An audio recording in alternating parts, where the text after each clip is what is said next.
En este video vamos a ver distintos métodos de control de velocidad en máquinas de inducción. El primer método es control por voltaje de estator. En este caso, cuando se reduce el voltaje de estator, las curvas varían según se ve en la gráfica. A medida que el voltaje reduce, las curvas torque-velocidad se van reduciendo y también va disminuyendo la pendiente. De esta manera se disminuye la pendiente y estamos moviendo una carga de torque constante, como es la que se ve acá. Cada vez que reducimos el voltaje, el deslizamiento aumenta. Por lo tanto, al aumentar el deslizamiento, aumentan las pérdidas en el cobre del rotor, porque las pérdidas en el cobre del rotor son iguales a deslizamiento por potencia en el entrehierro. De esa manera, este método de control es ineficiente para mover cargas de torque constante. Por otro lado, además de la ineficiencia porque aumenta el deslizamiento, un problema de este método de control es que en una máquina de inducción el torque es proporcional al cuadrado del voltaje. ¿Ya? De esta manera, si el voltaje se reduce a la mitad, la capacidad de producir torque se reduce a un cuarto. Por lo tanto, podría ser una alternativa para cargas cuadráticas, cargas donde el torque depende del cuadrado de la velocidad, como por ejemplo una bomba. En este caso, el torque depende del cuadrado de la velocidad y por lo tanto, si bajamos el voltaje, también baja la velocidad y como el torque depende del cuadrado de la misma, va a bajar en la misma proporción el torque. O sea, si el voltaje baja a la mitad, el torque en este tipo de cargas también va a bajar a la mitad. La forma de variar el voltaje de estator es con un convertidor electrónico de potencia, en este caso el convertidor que se ve aquí en la diapositiva. Tenemos tres pares de tiristores en antiparalelo. Este es un convertidor del tipo AC-AC directo y básicamente lo que hace este convertidor es, variando el ángulo de disparo de los tiristores, recortar el voltaje sinusoidal de entrada. En la entrada tenemos un voltaje sinusoidal y el voltaje que obtenemos a la salida del convertidor es algo como lo que se ve acá a la derecha, dependiendo del ángulo alfa de disparo de los tiristores.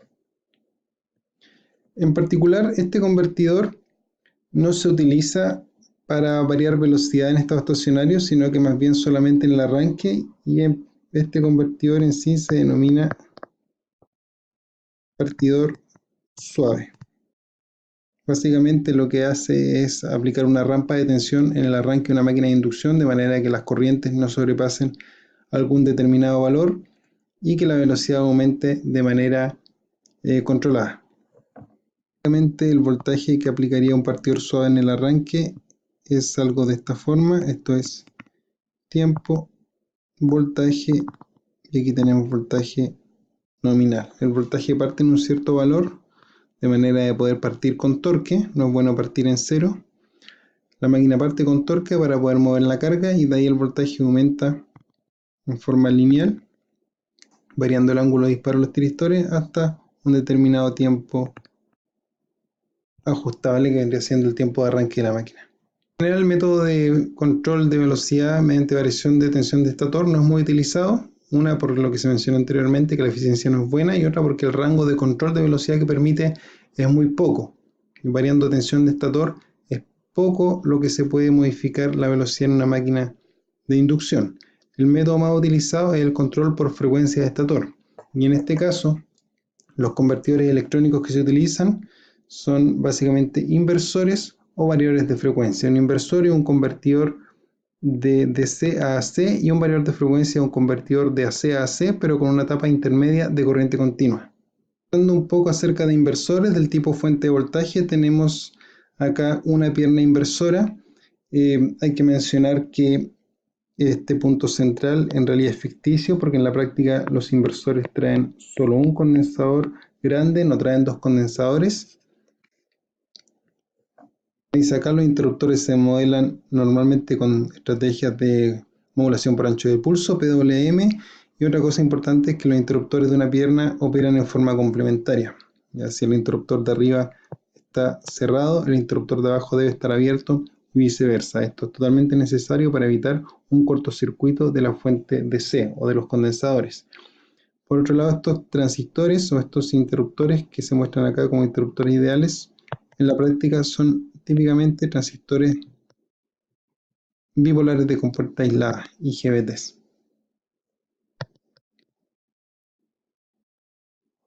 PWM sinusoidal, este consiste en la comparación de una señal que vamos a llamar portadora, que corresponde a una señal del tipo triangular, con una señal de control o señal de referencia. Esta señal de referencia, voltaje de referencia, también la podemos llamar moduladora.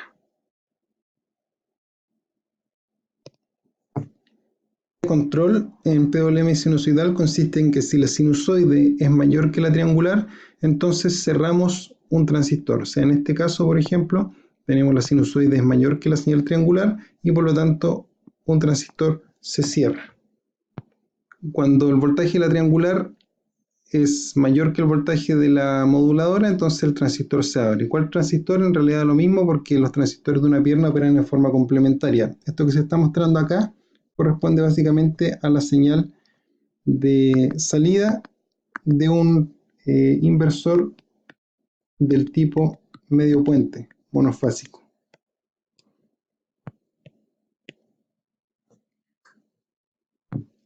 Esto que está acá es el inversor medio puente monofásico y el voltaje que se muestra aquí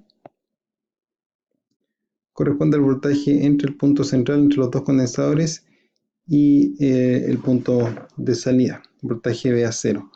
La amplitud de estos pulsos correspondería a un valor VDC medios, considerando que cada uno de estos condensadores o cada una de estas fuentes tiene un voltaje VDC medios.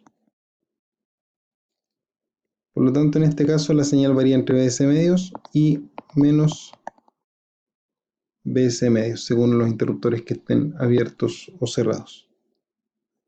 Respecto al espectro de frecuencia o espectro armónico del PWM para un inversor monofásico de medio puente, el que se tiene aquí arriba, aparece una fundamental a la frecuencia que se quiere en la salida, será 50 Hz normalmente, y los primeros armónicos aparecen a la frecuencia de conmutación. En este caso está expresado como índice de frecuencia MF. El índice de frecuencia MF es igual a la frecuencia de conmutación o frecuencia de switching dividido la frecuencia de la fundamental o la frecuencia de la moduladora,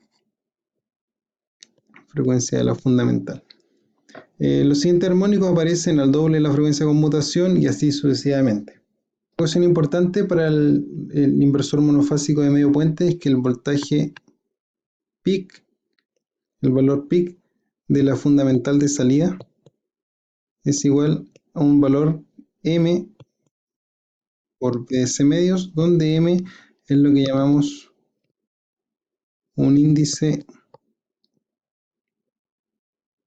de modulación. Y ese M, o índice de modulación, se puede calcular como voltaje de referencia partido amplitud de la triangular. Este voltaje entonces es el voltaje máximo o voltaje peak de la fundamental de salida que se puede lograr sin sobremodular, es decir, con un índice de modulación como máximo igual a 1. Una forma de obtener mayor tensión en la salida es sobremodulando. Sobremodulando implica básicamente tener un índice de modulación mayor que 1 y eso equivale a tener una señal de referencia con una amplitud mayor que la triangular. O sea, la amplitud de la referencia es mayor que la amplitud de la triangular. En ese caso, en este sector, donde la referencia es mayor que la triangular, se pierden pulsos. Y al perderse pulsos, la señal de salida se asemeja cada vez más a una señal del tipo cuadrada y no PWM. Tener pérdida de pulsos y tener cada vez una señal más cuadrada, lo que empiezan a aparecer son armónicos de bajo orden. En particular, una señal cuadrada es una sumatoria infinita de armónicos impares, y eso es lo que se ve reflejado en este espectro de frecuencia, que es un caso donde se está sobremodulando y se está perdiendo una gran cantidad de pulsos en la zona central de la forma de onda. Lo mismo, la sobremodulación es algo que en general hay que tratar siempre de evitar. El inversor monofásico puente completo, la forma más tradicional de modularlo es con una sola triangular y dos señales moduladoras desfasadas 180 grados entre sí, y en ese caso el voltaje que obtenemos en la salida, aquí el voltaje VAB, es como el que se ve aquí abajo. Esto es lo que se denomina un PWM bipolar.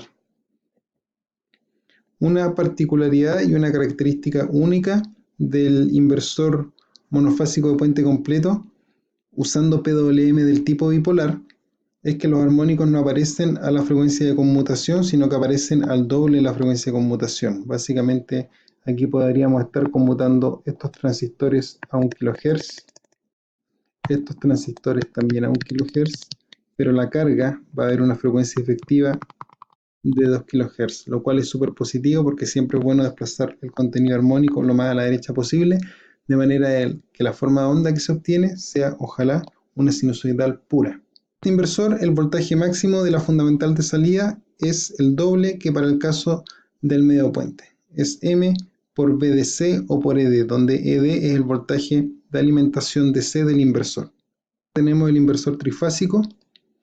En este caso, el PWM requiere de una triangular y 3 moduladoras desfasadas 120 grados entre sí, una moduladora para cada pierna inversora, y en este caso el espectro armónico que se obtiene es el que se ve aquí abajo. Tenemos armónico alrededor de la frecuencia de conmutación, al doble, al triple y así sucesivamente. En particular no aparece un armónico exacto a la frecuencia de conmutación, sino que aparecen como bandas laterales. Lo mismo para 2 veces la frecuencia de conmutación. En este inversor, el voltaje entre líneas RMS de salida está dado por esta expresión que está acá, 0,612 M por VDC.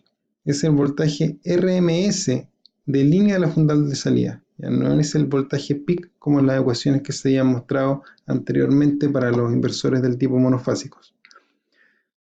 Una cosa que se puede hacer en inversores trifásicos y que no se puede hacer en inversores monofásicos, para aumentar el voltaje de salida sin sobremodular existe la opción de inyectar tercer armónico. La inyección de tercer armónico consiste básicamente en a la sinusoide moduladora sumarle un componente tercer armónico. De esta manera el voltaje de referencia en el tiempo va a ser una componente fundamental más un tercer armónico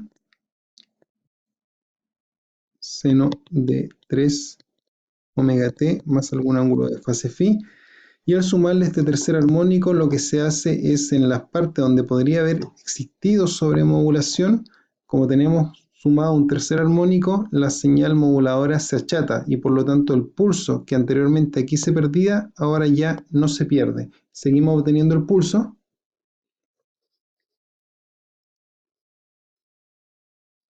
De manera que no vamos a tener los armónicos de bajo orden que se tenían cuando existía pérdidas de pulso por sobremodulación. Esta es una estrategia con la que se puede aumentar el voltaje de salida sin sobremodular, es decir, manteniendo un buen contenido armónico, como en el caso que se vio en la diapositiva anterior.